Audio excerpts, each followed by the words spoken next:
So, welcome to this edition of Finance Friday. I'm very excited because I have a very old and dear friend, colleague, uncle. I don't quite know what to call you, Peter, at this point, but it's been a long time that we have worked on various projects over the years, many a startup. And so welcome my guest, Peter Hubshman, who I'm referring to you as our startup guru. So welcome. Very kind of you. I'm kind of a startup technician. Startup technician. So what does that mean? Well, most startups aren't quite ready to raise money. And they usually have a lot of things to clean up, data things, if they want to give themselves a good projection, figure out a good growth strategy. They need to be able to look back into their history and be able to report it properly and put together real projections. So, put together projections. How do we go about doing things like that? Where do you get that information from? Do you just make it up? Sometimes no, people make it up. I find when I go to some startups that they have made one up, or that they did one a year ago, and it's a kind of a slice in time that's no longer relevant. What I like to do is go in and look at the accounting history. That gives me kind of a baseline. Yeah. Accounting history. I also like to look at their CRM, what their pipeline of business is looking like. We can pull that into the model. And we can also, if they're a manufacturing group or some other production function, pull in their ERP system or their time clock if they're a consulting firm or an IT consulting firm or perhaps a SaaS company. And also get a forward look at how resources are going to be deployed. So we try to take all of this data that usually needs a lot of cleanup when we first arrive and make sure that we're collecting data properly going forward and can continue on a monthly basis or faster, the real cash crunch, to monitor our model and update it. You mentioned accounting. So my question for you is, how often do you see a startup company that's really like taken the time and invested and did the right thing as far as their books are concerned? Because I think I know what the answer is, but I want to know what your experience has been. Almost never. And usually they end up using whatever the default was, and it's alphabetical. And the reason this is a real pain in the neck, although it might be useful perhaps from an accounting data entry point of view, perhaps. But the reason it's a real pain in the neck is that companies don't really operate that way. We have revenue. We have cost of goods sold or sales. That gives us gross profit. And then, even if they've done that, everything else is jumbled up in that alphabetical order. And it shouldn't be, because we need to look at the different functions of the company separately.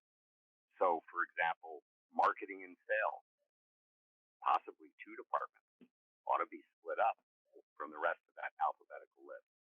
For example, personnel and outside engineering costs or professionals that you hire outside that are part of your production function might also be separate. Let's call those resources. And then everything else that's non-financial, still not alphabetical, perhaps in order of importance. Rent and utilities, perhaps together, right? Insurance can be separate. We're looking at risk when we're looking at insurance. So, and on and on. Legal and professional could perhaps be legal versus accounting costs. And then there's the other side of that, where clients have a bunch of tiny little accounts. $100 here, $2,000 there. Those are impossible to analyze as well. We want to group those together. Right. So if you magically have a startup that took the time, hired the right professionals, got their chart of accounts, their books, all their financials really put in order, is that advantageous if they want to say go raise some funds or try to sell the company? It makes them faster. A good example, I helped the drone racing league do a C round of 25 million a couple of years back. And when I arrived, it took me 2 months to clean up the data. And then it took me a month to put together the model and the budget. But I could have avoided 2 months of that work if they had been well organized going in.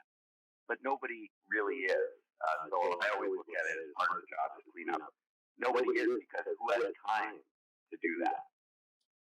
So if companies can afford to invest early in it, then it's a good thing. It'll save costs and make them faster. Right. If they can, that's just the way it is. So I guess they have to balance, the cash flow early on versus the getting investments or finding an exit strategy later on if they've gone and kind of messed everything up along the way. I will say, I think books, and I'm a little biased as a CPA, right? I've been doing this for many years. I think one of the first things that a business should just get off the owner, the founder, the secretary, get off their plate is the accounting, because I could do it boom, like you said, 2 months to clean it up. That's insane, right? And probably, even in that 2 months, what you end up with isn't that helpful versus if they would have done it right from the beginning, because you're trying to put together, it's like forensic accounting. You're trying to piece things together that you're not really even sure what they are half the time. So I think that's something that is worthwhile. Startups that bring in lawyers right away, always, they should bring in an accountant too. I think so. You and I had a funny example of that a few years back. We had one client during tax season that had managed to produce a zero P&L and zero balance sheet because they thought that the way to enter everything was through a journal and everything had to balance out and be zero. So everything was zero. I don't know if we even bothered to try to fix that because it was insane. Yeah, you see some crazy stuff sometimes when people try to do their own books. Well, Peter, okay, I've known you for a super long time. Tell me some interesting fact about yourself that I probably don't already know. I'm gonna put you on the spot. Oh, God. Okay, I'm sitting in a cornfield in Indiana at my friend's blackberry farm, and I work from my car. All right. Well, you know what?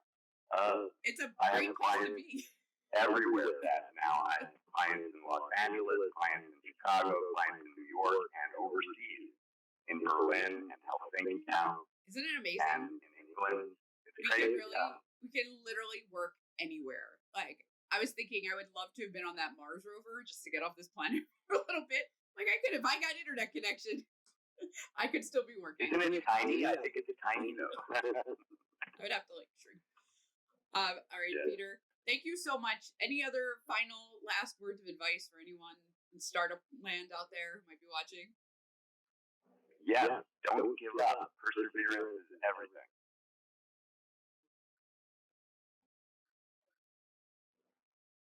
This isn't a startup. I have an accounting firm. There have been many times where I'm like, I can't do this anymore. But you get through, and eventually it gets easier. It gets better. And if not, you at least learn a lot along the way.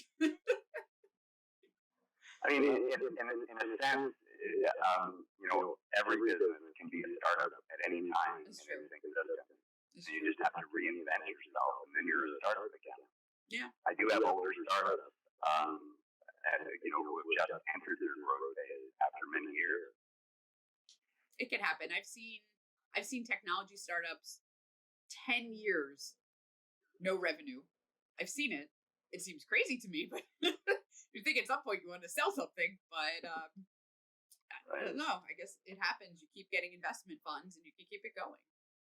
I guess. All right. Well, Peter, thank you so much. This has been fantastic.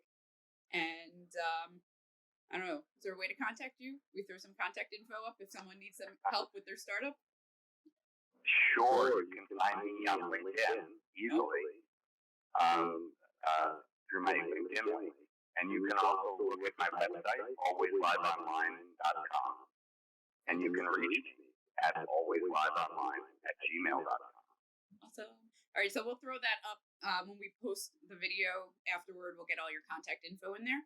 And if anyone out there, you need help with your startup on the finance, operations, etc., you know who to go to. All right. See you next time, everybody. Thank you so much. It's awesome to hang with you a little bit. Yes. Enjoy that cornfield. Let's do it again.